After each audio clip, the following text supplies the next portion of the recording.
Welcome to the Changing Earth podcast with Sarah F. Hathaway, blending survival, fiction, and fact to bring you entertaining education that'll help you dream, survive, and thrive. And now, here's your host, Sarah F. Hathaway. Today, I have the honor of welcoming Raymond Dean White to our show. Raymond was born in a small town in Kansas and lived an adventurous life, hunting, fishing, trapping, trekking, and backpacking, splunking, and mountaineering until he got older, wiser, and married. A lifelong avid reader, he writes what he loves to read: fast-paced action-adventure stories complete with intriguing characters, a touch of humor, and a bit of information thrown in on how to prepare for emergencies. As a hyperactive 10-year-old who still loved to read, he stumbled into Andre Norton's Starman's Son, and his lifelong love affair with apocalyptic fiction was born. Now retired, he writes terrorist thrillers and apocalyptic action-adventure novels, including The Dying Time Impact and After the Dying Time. He has also written one nonfiction book titled How I Got Published: Famous Authors Tell How in Their Own Words, which details their and his adventures in traditional publishing. That book, co-authored with Dwayne Lindsay, is currently available on Amazon.com. Thank you for being with me, Ray. Hey, Sarah, no problem. My pleasure. All right, I'm happy to have you here. In this episode, Erica is finally free of the wine rack that she was trapped under, and she explores this bomb shelter that she's locked inside of. The bomb shelter protecting our heroine from the outside world is a remnant of the past. Many of them still exist throughout the United States, but new doomsday shelters are being constructed every day. So, Ray, you've done a lot of research for your novels as well as your own personal preps, and you found some major differences between the shelters of the past and the ones that are currently being constructed. Can you share some of those differences with us? Oh, yeah, certainly. Let's take that old shelter that you're talking about in your book, for example. Unless an old fallout shelter has been upgraded with modern conveniences, the modern shelters are definitely going to be more homey and comfortable. They're going to feel more like a place that you want to live in, okay? But those old fallout shelters, they were designed to keep families alive during a nuclear war. They're mostly made from heavy concrete, and they had very stout, heavy doors. Some had hatches reminiscent of like submarine hatches and stuff like that. And many of them had air infiltration systems to prevent fallout contamination in the shelter. Most of them had airlock-style entries. The weaknesses of those old fallout shelters, and that's again assuming that they haven't been upgraded, is that they don't have built-in water supplies or plumbing, for example, flush toilets or anything like that. They don't have, they relied on storage for your water supply. They don't have solar photovoltaic arrays. If they had electrical power at all, they were gasoline generators. They don't have backdoor escape exits. Many of those old shelters didn't even have sump pumps. And most modern underground shelters now do have all of those things. Some of them actually are even, honest to God, plumbed to a septic system, though I think it's fair to say that most of the ones that I've seen had incinerates or some sort of composting or electric toilet in them, so that you didn't have to have outside plumbing like that. I think the major advantage of the old shelters, like Protected Erica, I think it's just that they stood the test of time. Right. The sump pump's a good point. I like the idea of the sump pump because I know in the Midwest we had major issues always with the basements filling up with water. And so if you're putting something in the ground like that, the sump pump's going to be the great idea to keep them free of water. How would you like that in your shelter with water flowing in? Yeah, that plus really good drainage systems around them. And that was one thing, most of those old fallout shelters, they were built by people who knew how to build. So they put in really good drainage around them. When I was a kid in Kansas, most all of if you were out on the farm where I was raised in part, or even in small town where I was also partially raised, everybody had storm shelters, tornado shelters. Right. Those usually doubled as root cellars, by the way, which is kind of cool, because your food storage was down there in case you were stuck down in your tornado shelter for a while. Right. But a lot of people that I knew whose parents had gone through the worst of the Cold War and World War II and stuff like that, those folks actually built fallout shelters on their property. And they used them as root cellars and stuff like that, too.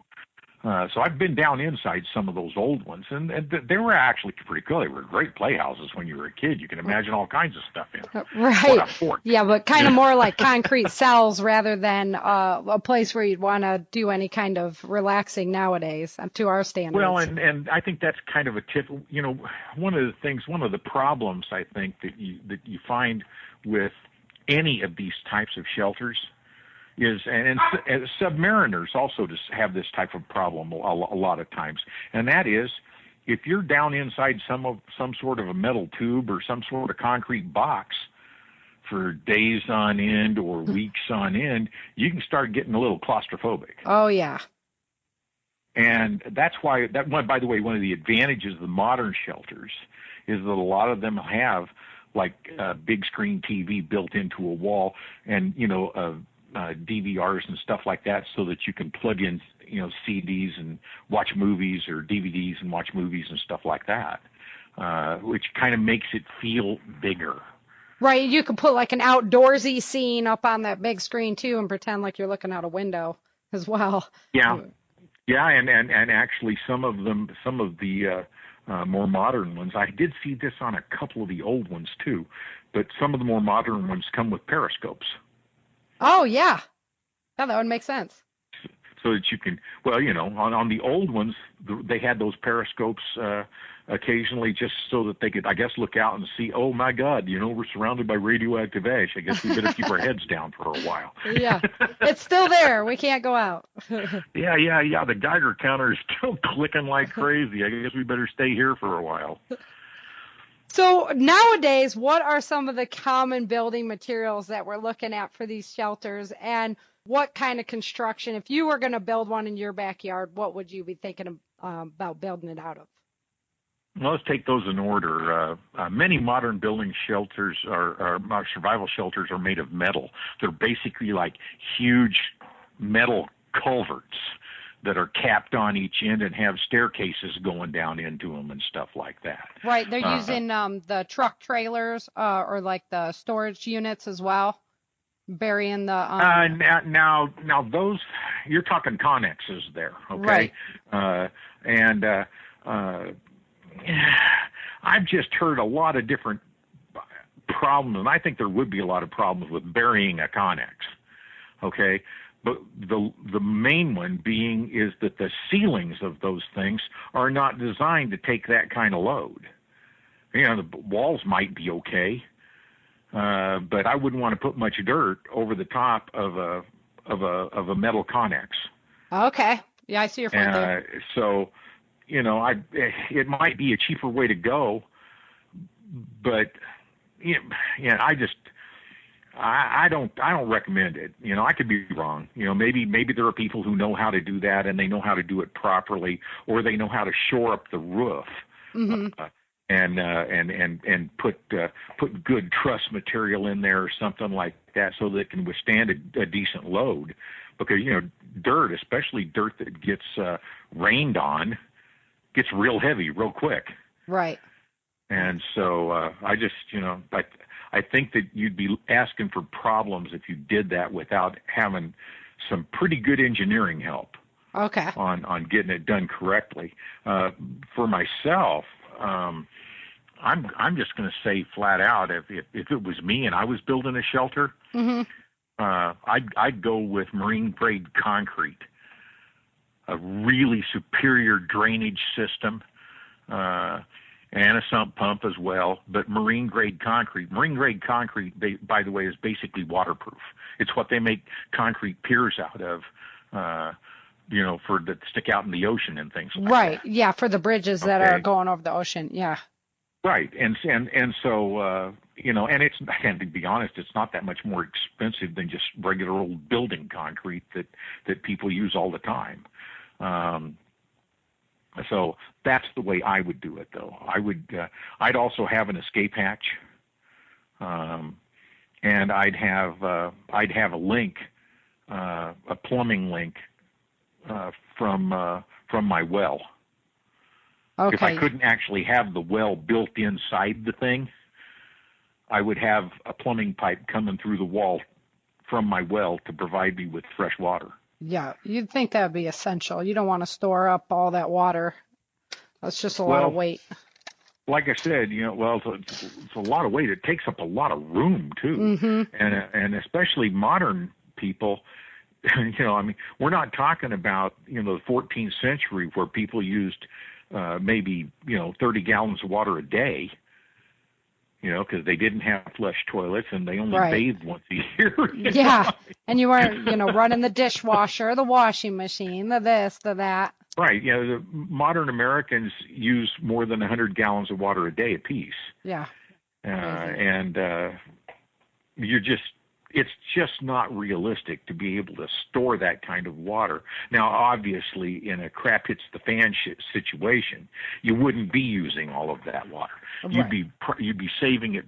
You'd need some for washing because you have to stay clean. Right. Okay, that's part of staying healthy. But you need it for drinking and you need it for cooking. And so that would reduce your dependence on it. And any shelter that I built, I'd probably go with a composting toilet over an Incinolet or some other electrical. Yeah, you like that one better, toilet. The composter? Well, I tend to like things that are simpler. Mm-hmm. Because it's kind of like the old mechanics, or mechanical engineering type saw, which is, the fewer parts, the less things there are to break. Absolutely. Yeah, keep it simple, silly, right? Yeah. So, the simpler your system is, the less likely it is to fail. And a composting toilet, the only thing you would have to worry about there, is if you were stuck down there long enough, was if it got full enough to where you needed to clear it out. Right. Well, maybe you'd be doing hydroponics by then. You could put it back into use. Well, now, if I hadn't considered doing any kind of hydroponics or aquaponics in an underground shelter, I suppose a person could do a small system down there. Right. But I definitely would love to put an aquaponics system in here at my own place. Yeah, wouldn't that be nice? We've got a spa room that we call a sunroom. In Arizona, they're usually called sunrooms. And we've got an 800-gallon spa out there that I think would look great with fish in it and plants growing on top of it. Yeah, that's what we're interested in. Of course, we're having the drought out here, so a pond's not really in our near future, but it would sure be nice to have. No, not a pond, but seriously, buy an old secondhand spa or something. I mean, it comes with all the pumps and stuff that you need. Yeah, that's true. That's true. The only that thing you have to worry about, and this is off topic, okay, but the only thing you'd have to worry about is, I can't remember what it's called right now. It's some sort of a valve and filtration device that you'd have to install to keep it circulating. Well, to keep to keep debris that the fish put into the water. I mean, a lot of that water is just going to flow through your aquaponic grow beds. Right. And the plants extract the nutrients from the water that the fish have kindly provided them. Right. Okay. But plant debris and stuff like that falls down into that water too. Okay. And so you need a filtration device so that your system doesn't get plugged up. Mm-hmm. Yeah, that's but true. They're well designed and well engineered now, so it wouldn't be all that hard. I'll tell you what. Getting back on topic of talking about the shelters. survival shelters, though. Okay, I know some do-it-yourself types that are digging what amounts to large root cellars on their homesteads, Right. and they can serve as storm shelters or cellars as well as survival shelters. And many of these things resemble basically big old underground wood boxes. Now you got heavy beams and posts and stuff like that, to handle the loads. Right, on top. But basically a big wood box that they're lined on the outside with plastic all the way around them, and they have French drain. Yes, put it on the sides. Perimeter systems. Right. The most common method of this type is it's actually called post-shore polyethylene. Okay. And the construction method, people could Google that, post-shore polyethylene. Okay. Okay. But it's really only suitable in areas that aren't flood prone. Right. Or So that'd be on granite, like a lot of us are. Yeah. That'd be good for us out here in California. We got a lot of clay, but also now out in California, you've got a lot of trees too. Right. Yeah, okay? That's true. The trees will grow right in the wood. Yeah, a lot of old-time homesteaders, for example, used to build root cellars out of charred trees felled after a forest fire, or even logs that they cut and then they deliberately charred on the outside of them. That charring is done to prevent rot and insect infestation. Right. And my wife and I used to have some property in Colorado, 28 acres up in the Tarryall Mountains, which right off of the Tarryall River, as a matter of fact. I used that property as the basis for my location for the freeholds in my book, The Dying Time Impact. Okay. And but that property had one of those old root cellars on it, and no plastic around it or anything else, and that thing was intact and sound after basically 100 years. Wow, nice. Nice. That's good things for we live in a log cabin too. And the logs that were here were taken after Canada wildfire. So they were charred on the outside and everything. So that it makes sense why they would want to use those logs for the home construction then. Same way, because it's going to last. Yeah. And I'm assuming now, is the inside of your place, the logs were cleaned off, and are they logs? Are you looking at logs from the inside, or has it been sheetrocked over? No, it's all logs on the inside as well. There's only a little bit of sheetrock in the middle. So they probably cleaned the inside of the log surfaces off then to keep the char off of everything. Right. Yeah. Yeah. They're all otherwise, beautiful by blonde the way, you would have logs. had that. Yeah, you'd have had that smell in your house. Yeah, no, that's good. We had that smell enough because we have enough fires around us. What are some of the major pitfalls that people encounter? Oh, boy. Okay. I think the worst one that people would encounter is hiring a poor contractor if they weren't doing it themselves. Or alternatively, not understanding the terms of the contract that they signed with people. I'm no fan of lawyers. But if you're going to contract the work done, you really should have a lawyer look over that contract. Otherwise, you're going to find yourself experiencing costly delays or cost overruns. Your dream shelter will turn into a dream nightmare. Right. The solution to this is to be extremely careful who you hire. All right. Carefully check the contractor's references and credit rating. You want someone who builds such shelters for a living because they understand what needs to go into their construction. You don't want a fly-by-night. Okay. Now, of course, none of that applies if you're doing it yourself.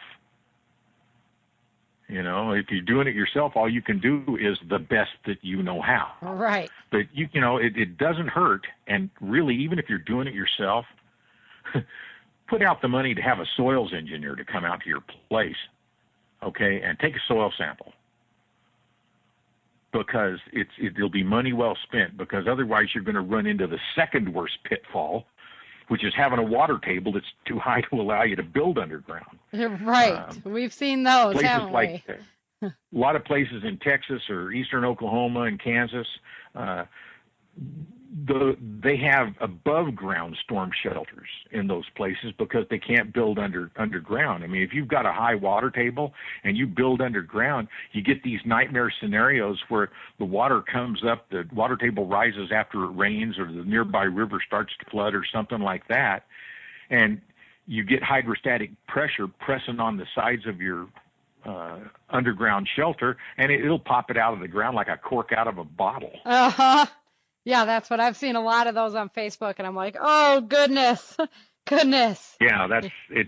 It's not something that you ever would want to have. I'll tell you what, though, if you do have that kind of problem, and that's why I said, hire somebody who can tell you for sure if you've got that problem or not.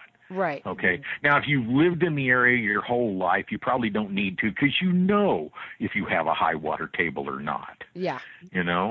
But if you've got a high water table, you need to build your shelter above ground.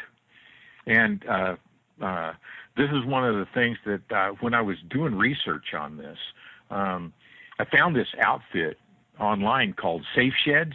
Uh-huh. And they've got some look like pretty well made above ground shelters that aren't all that expensive. Huh. I mean, I think the small one, and I don't remember the dimensions on it right now, but I think the small one that they sell was less than $4,000. Wow. And that's like delivered to your site, Really? And set up. So, that's a great deal. That's cheaper than a Tough that's Shed. definitely something to consider, because basically those above ground shelters, again, as a kid I was raised in Kansas, man, Tornado Alley. Right. And people who, almost everybody had an underground shelter. We moved to a different area of Kansas, and the water table was high, and people couldn't have those. And so what a lot of the old farmers did, literally, was they used their tractors with buckets and stuff like that, and they mounded up dirt and made an above ground, below ground shelter, if you will. Yeah. They literally piled the dirt up onto own hill. Onto the ground, made like a big U-shaped area and stuff like that, and then roofed it over. Yeah, what a great idea, though. I mean, at least it's going to keep you protected. And it was cheap, and they worked. But the problem is that if you don't know what you're doing when you're roofing that stuff and tying it down real good and stuff like that, a tornado comes by, it's going to rip your roof off of your above ground shelter, and you're screwed. Right. Right. Then you're back on you're just the donut hole now. then you're checking out the tornado from the inside, which is something you don't want to do. Yeah. Last question I have for you today regarding the shelters is, how are you going to protect your shelter from an EMP attack if all your electronics to run your TVs or your pumps and things like that are vulnerable to this type of attack? Is the shelter going to provide that for us, or what do we need to do as far as that's concerned? The short answer on whether or not an underground shelter is going to protect you from an EMP attack is I really don't know the answer to that, but I really doubt it. Okay. Even if your shelter is underground, I'd use Faraday cages to protect my electronics and batteries and things like that. For smaller stuff like radios or solar battery chargers, in-loop AA batteries, Kindles, things like that, I just wrap those things up in bubble wrap, and I stick them in those, those big metal popcorn tins? Yeah. Yeah. That's an instant Faraday cage. Yeah. But it's a really tight-fitting lid, and it's metal all the way around. Okay. Yeah. Larger objects can be stored by insulating them from contact with the metal bottoms or sides. Like you could glue styrofoam, for example, to the insides of metal shelf units or metal garbage cans. Uh-huh. And then you set your items in on the styrofoam where they're not contacting the metal sides. And then, like, for example, on the metal shelf unit, when I sealed that thing up, I'd use metallic duct tape to seal all the cracks, like around the doors and stuff like that. That's a good idea, that metal tape. Really large stuff like generators, mm-hmm. Those could be placed in a metal framed wire cage. The top and the sides do not have to be solid. They just have to be electronically continuous so as to conduct the EMP pulses safely around the objects that you have inside the cage. Oh, right. So like if you could even take a cage and you could build a cage out of hardware cloth. Okay? Uh-huh. The like half-inch square openings basically all the way through, but hardware cloth. You could bend it and tie it and tape it with the metal tape and stuff like that. You'd have to put styrofoam or a piece of wood or something like that on the bottom to keep things out of contact with the metal. But right. There's theoretically there's no limit. Right. All you have to do, all you're worried about is cage. All you're worried about is directing that current out and around. That was really interesting when you said that. Because it doesn't really necessarily matter then that you have it fully encased, as long as it's not going to make contact with it. It has to be. It doesn't. The sides and the tops and the bottoms don't have to be solid. They just have to be electronically continuous. Okay. Interesting. You have to, and which you can test that with like by putting a battery charge onto it and testing it with a voltmeter. Oh, that's stuff true. Like that to make sure. When you look at like those Tesla cages that people are using, to direct the current around, it makes perfect sense when you think about it that way. Well, especially when you consider that Nikola Tesla himself would sit inside a wire cage. Right. While that cyclotron thing of his was happening. Yeah. Bolts of lightning and stuff, and he was perfectly comfortable. Yep.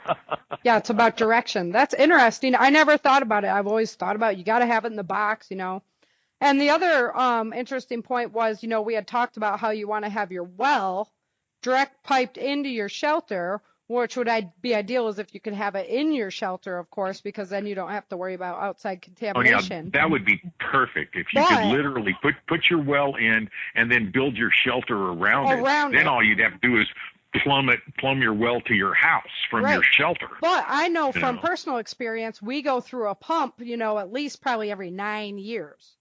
So you're definitely going to want to think about a backup pump for that system. For having that on hand. And I think you would want, most people anyhow, I think would probably be smart if they got a backup system that was not electronically powered. Right. I know now, I checked it out on the internet. I can't remember any name brands right now, okay? But I know that they have hand-powered pumps that you can pump from, wells that are 350 feet deep. So long as the static head of the well itself can be much deeper. So long as the static head of the water isn't any farther down than about 350 feet, they've got pumps that you can pop down in those hells that you can actually pump it up by hand.